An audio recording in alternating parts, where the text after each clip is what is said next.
Hello, my dear friends. I am Neha Gupta, and this is class 7.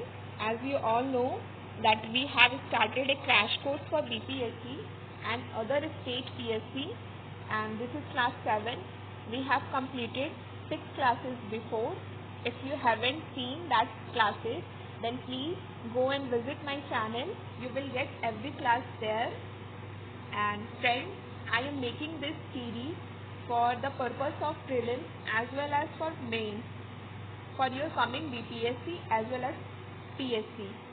So friends, if you are not following my course, if you are not following my channel, then please follow. You will get everything here, and you will not have to refer to any book or any other course.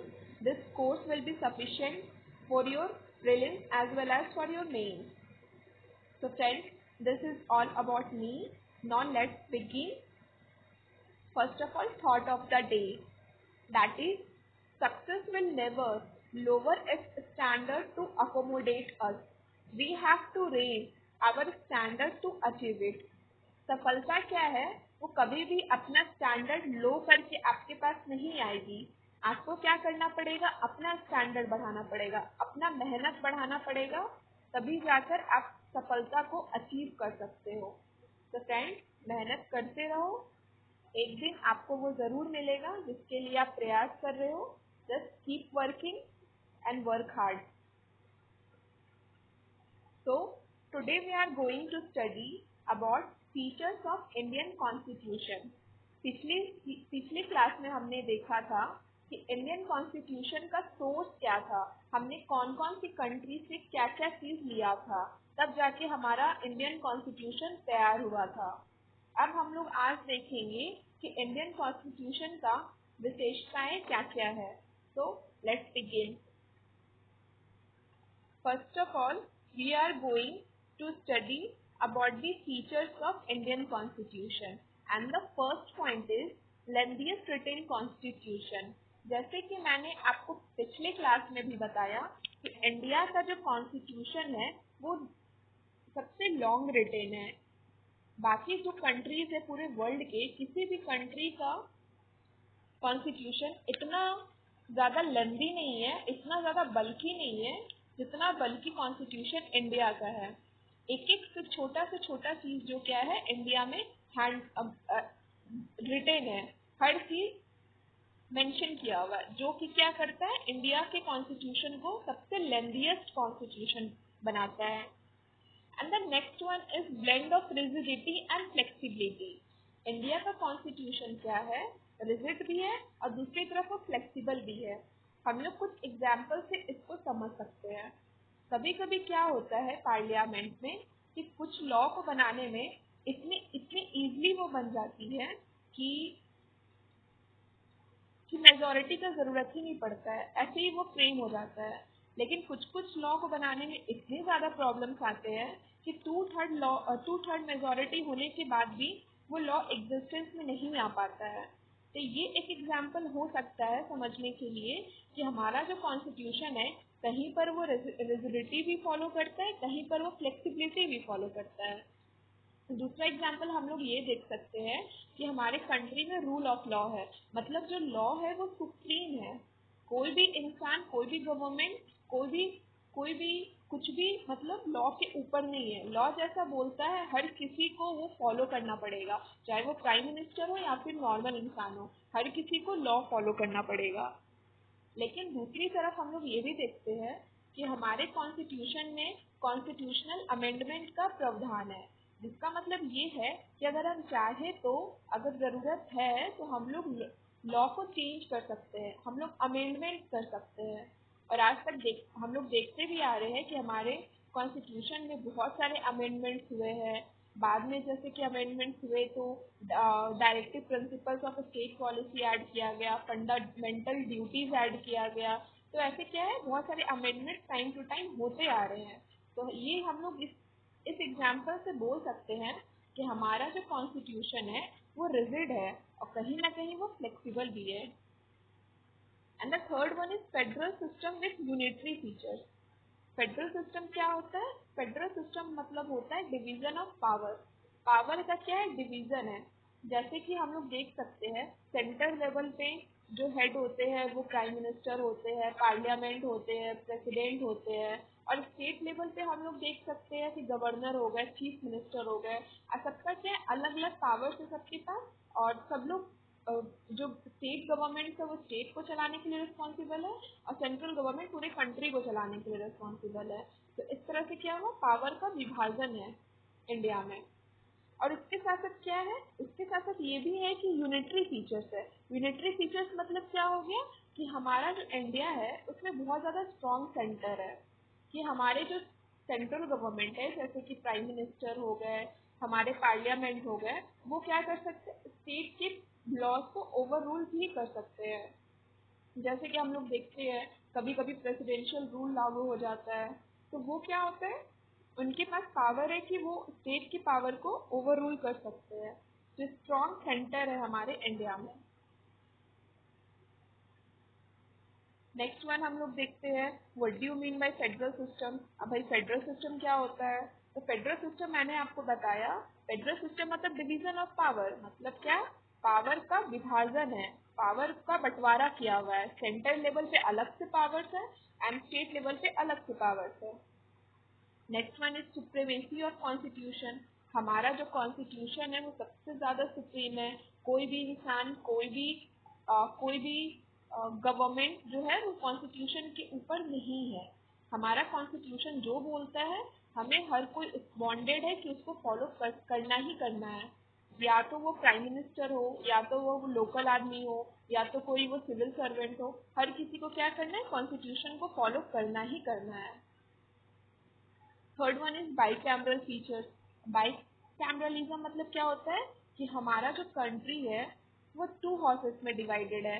एक तो हो गया राज्यसभा, दूसरा हो गया लोकसभा।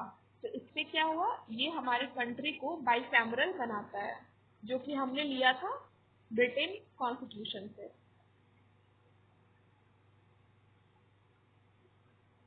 अब भाई unitary मतलब क्या होता है, तो मैंने आपको बताया कि यूनिटरी सिस्टम मतलब क्या होता है कि हमारा जो सेंटर है वो बहुत ही ज्यादा पावरफुल है। वो चाहे तो स्टेट के पावर्स को ओवर रूल कर सकता है। वो ऐसा लॉज बना सकता है जो कि क्या होता है, स्टेट को फॉलो करना पड़ेगा। तो हमारा क्या है, इंडिया में स्ट्रॉन्ग सेंटर है, इसीलिए इंडिया में यूनिटरी सिस्टम भी देखा जाता है। Another one is single citizenship unlike USA.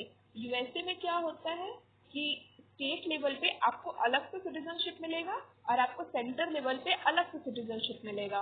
वहाँ के लोगों के पास दो दो नागरिकता होती है। लेकिन इंडिया में क्या होता है, हमें एक ही सिटीजनशिप मिलता है जो कि इंडियन का होता है। इसीलिए इंडिया में सिंगल सिटीजनशिप है।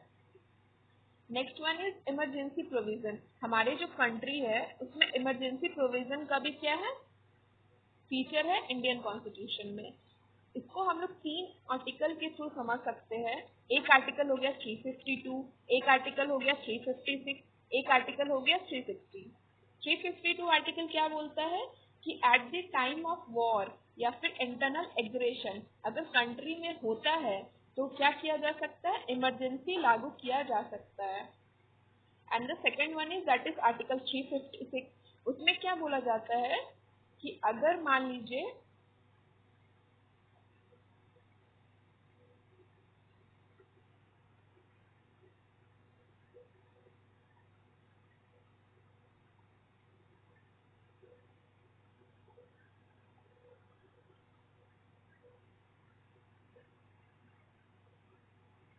आर्टिकल 356 क्या बोलता है, आर्टिकल 356 ये बोलता है कि अगर स्टेट सक्षम नहीं है अपने स्टेट को अच्छे से चलाने में, या फिर वो अच्छे से नहीं चला पा रहा है स्टेट को, तो क्या कर सकता है, सेंटर वहां पर इमरजेंसी लागू कर सकता है और पावर ले सकता है स्टेट से कि लॉ तुमसे नहीं होगा, अब वहां पे क्या होगा, इमरजेंसी लागू किया जाएगा। तो ये हो गया आर्टिकल 356। आर्टिकल 360 भाई किस चीज के बारे में बात करता है, आर्टिकल 360 बोलता है कि मैं फाइनेंशियल क्राइसिस से डील करता हूँ। अगर कंट्री में फाइनेंशियल क्राइसिस होता है या फिर कंट्री को फाइनेंशियल किसी तरह का प्रॉब्लम होता है तो उस टाइम पर जो इमरजेंसी लॉ मतलब होता है उसको आर्टिकल 360 के अंडर डिफाइन किया गया है। नाउ नेक्स्ट हो गया हमारे डिफरेंट सोर्सेज। हमने प्रीवियस क्लास में देखा था कि इंडिया का जो कॉन्स्टिट्यूशन है वो बहुत सारे सोर्सेज से लिया गया है। इंडिया का कॉन्स्टिट्यूशन सिर्फ हमारा खुद का बनाया हुआ नहीं है, हमने अच्छे अच्छे कंट्रीज के जो लॉज थे उनको ले लेकर हमारे कॉन्स्टिट्यूशन को फ्रेम किया है। Next one is parliamentary government. आप सभी को पता है कि इंडिया में पार्लियामेंट्री गवर्नमेंट है, मतलब जो पार्लियामेंट लॉज बनाता है। इंडिया में वही लॉ क्या होते हैं, पावर में आते हैं। तो parliament with the help of prime minister मिलकर सारे लॉज को फ्रेम करते हैं और हम लोग को वो लॉ को फिर क्या करना पड़ता है, फॉलो करना पड़ता है। Next one is independent judiciary. India में क्या है, हमारा जो जुडिशरी है वो इंडिपेंडेंट है, ना तो वो एग्जीक्यूटिव पे किसी तरह से डिपेंडेंट है, ना तो वो लेजिस्लेटिव पे किसी तरह से डिपेंडेंट है। वो क्या है, वह इंडिपेंडेंट है और बहुत ही ज्यादा पावरफुल है। ये हमने जुडिशरी वाला जो कॉन्सेप्ट है वो हमने लिया है यूएसए से, क्योंकि यूएसए का जुडिशरी जो है बहुत ही ज्यादा पावरफुल है और जुडिशियल रिव्यू का कॉन्सेप्ट भी हमने लिया है यूएसए से। DPSP that is directive principles of state policy. Friends ये बहुत ज़्यादा इम्पोर्टेंट टॉपिक है, मैं आपको डिटेल में बताऊंगी इसके बारे में, उसका एक अलग से ही मैं क्लास लूंगी। Next one is the soul of Indian constitution that is fundamental right. ये फंडामेंटल राइट्स जो है वो हमारे कॉन्स्टिट्यूशन का एक पार्ट है और हमें तो आप लोग को पता ही है कि ये हमें क्या करता है, पावर देता है। हमें ये बहुत सारे ऐसे हक देता है कि हम ये कर सकते हैं और ये हमने यूएसए से लिया है fundamental right. Next one is fundamental duties.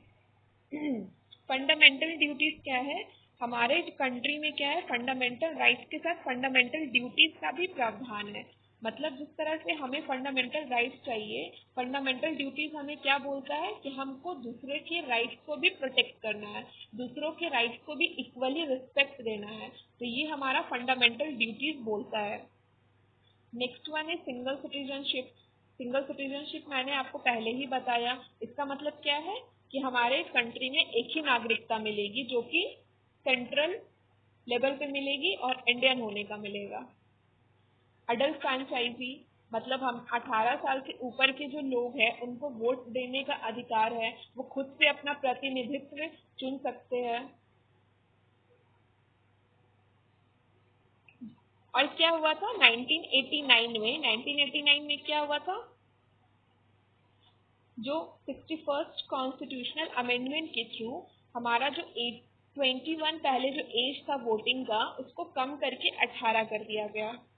ये 1989 में हुआ था by 61st constitutional amendment act.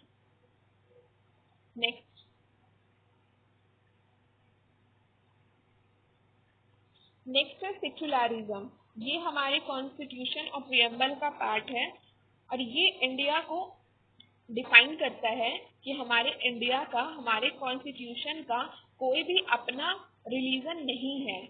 India क्या है, इंडिया सेक्युलर है, मतलब इंडिया का अपना कोई रिलीजन नहीं है, वो सारे रिलीजन को इक्वली रिस्पेक्ट करती है और वो किसी भी रिलीजन को प्रमोट नहीं करती है।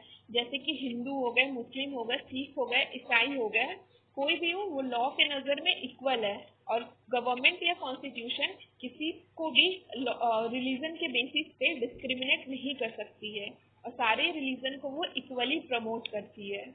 तो that is the meaning of secularism. Next one is emergency provision. जैसे कि मैंने आपको बताया आर्टिकल 352 की मतलब इंटरनल एग्रेशन हो गया या फिर वॉर के समय में इमरजेंसी हो सकता है, या फिर स्टेट अगर अच्छे से नहीं चला पा रहा है अपने स्टेट को तो फिर उस समय इमरजेंसी हो सकता है, या फिर फाइनेंशियल क्राइसिस होता है तो उस समय इमरजेंसी होता है। तो ये 3 आर्टिकल क्या होता है उसको डिफाइन करता है। Third one is 3 tyre government. मतलब हमारा क्या है, इंडिया में 3 टायर गवर्नमेंट है। एक तो सेंटर लेवल पर भी गवर्नमेंट है, स्टेट लेवल पर भी गवर्नमेंट है, लोकल लेवल पर भी गवर्नमेंट है। तो क्या है, 3 टायर गवर्नमेंट है इंडिया में। Next one is separation of powers. Power का क्या विभाजन है इंडिया में, एक ही अथॉरिटी के ऊपर नहीं दे दिया गया कि आपको सब कुछ करना है। इसको अच्छे से 3 पार्ट में कर दिया गया है कि लेजिस्लेटिव, आप एक लेजिस्लेटिव बॉडी होगा, एक एग्जीक्यूटिव बॉडी होगा, एक जुडिशरी होगा। लेजिस्लेटिव बॉडी क्या करेगा, लॉ बनाएगा। एग्जीक्यूटिव बॉडी क्या करेगा, उसको इम्प्लीमेंट करेगा। जुडिशरी क्या करेगा, उसको चेक करेगा और उस लॉ को वायलेट होने से रोकेगा। तो ये क्या है, 3 पार्ट में डिवाइड कर दिया गया है हमारे इंडिया में पावर्स को। Next one is independent bodies. इसके अलावा भी ऐसा फील हुआ कि और भी इंडिपेंडेंट बॉडीज होना चाहिए, ताकि और भी जो फंक्शन है इंडिया के, और भी जो फील्ड्स है उसके ऊपर भी इक्वली फोकस किया जाए, और एडमिनिस्ट्रेशन जो है इंडिया का वो और भी अच्छे से चलाया जाए। तो उसके लिए क्या किया गया, उसके लिए इलेक्शन कमीशन को बना दिया गया कि भाई आप इलेक्शन देखोगे। कंट्रोलर एंड ऑडिटर जनरल को बना दिया गया, फिर सिविल सर्वेंट्स को बना दिया गया। तो ये क्या है, बहुत सारे इंडिपेंडेंट बॉडीज भी है जो है इंडिया देता हमें कॉन्स्टिट्यूशन के थ्रू अलाउ करता है, ताकि इंडिया का जो एडमिनिस्ट्रेशन है बहुत ही ज़्यादा फ्लुएंटली चल सके। सो this is all about today's class, and friends, now this is the end, and I hope you like this class, and next class में हम लोग और भी देखेंगे कि कॉन्स्टिट्यूशन में हमें क्या क्या प्रावधान दिए हैं, कॉन्स्टिट्यूशन के और क्या क्या चीज़ है जो कि हम लोग को अभी और पढ़ना है। एंड अभी हमारा पॉलिटी चल रहा है, पॉलिटी जब ख़त्म हो जाएगा तो मैं आपको हिस्ट्री पढ़ाऊंगी। सो हमारे साथ आप बने रहिए, and if you like this video then please like, comment and subscribe.